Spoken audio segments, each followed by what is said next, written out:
Tak, posledná príležitosť pre FC Zürich v prvom polčase a veríme, že sa neskončí gólom. Ako keby sme to privolali.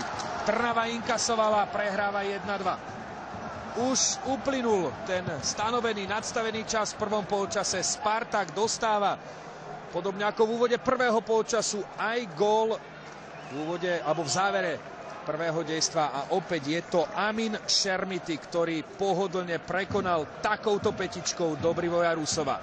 Ďalšia chyba v trnavskej defenzíve.